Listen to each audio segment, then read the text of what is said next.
Hello and welcome back to your own channel Indian Defense Analysis, where we bring to you all the latest development happening in the defense sector.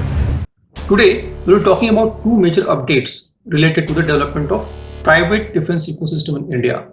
We have always felt the involvement of more and more private players in the defense sector to meet the gap and the new demand of our armed forces. The two updates which we are talking about is related to the development of AWACS and submarines by private companies. As per the report published by DT Next, the consortium of industries led by TVS and Sons is preparing to set up a special purpose vehicle SPV that will enable the manufacturing of AWACS or Airborne Early Warning and Control System.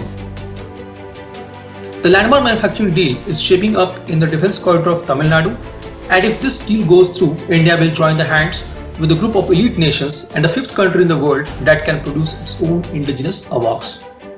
While the talks for this deal is in the early stage, the idea is to create Make in India vendor ecosystem for the development of SPVs such as AWACS. This deal is going to be investment heavy, led by TVS and Sons.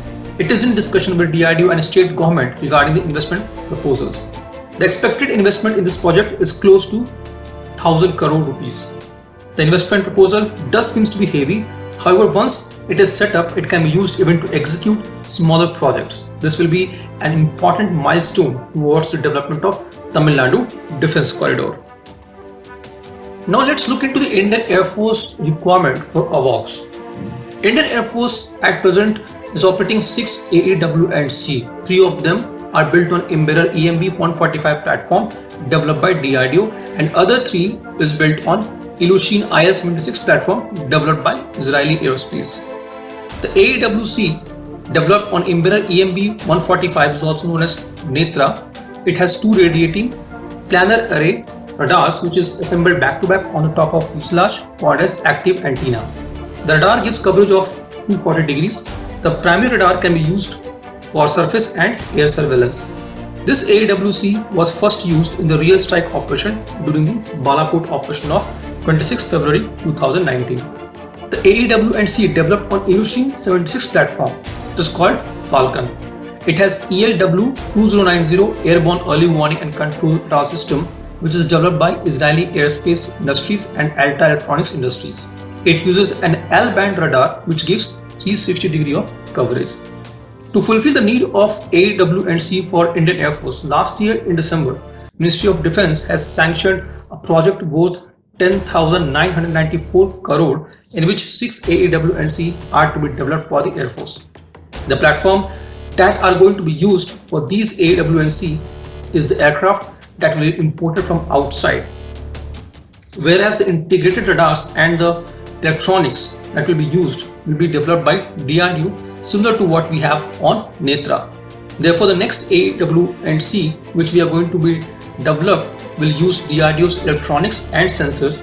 However, it will be more advanced than its predecessors and will be called Netra 2.0. The radar coverage in Netra 2.0 will be between 270 degrees to 300 degrees.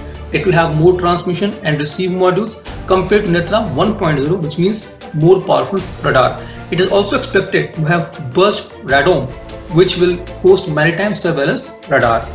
The Netra 2.0 is going to have a range of up to 450 kilometers and will be capable of detecting lower observable targets such as drones and stealth fighters. Our second update is coming from Larsen & Toubro, L&T. It has ventured into a niche area of mid-gate submarines. The mid-gate submarines are much smaller in size when compared to usual submarines and are used for special operations. Designed and developed in-house, L&T's LSOV 400 mid-gate submarine is 44 meter long with a displacement of 490 ton. It will be capable of carrying a crew member of 10 for the operations of submarines along with 10 more special operations troops.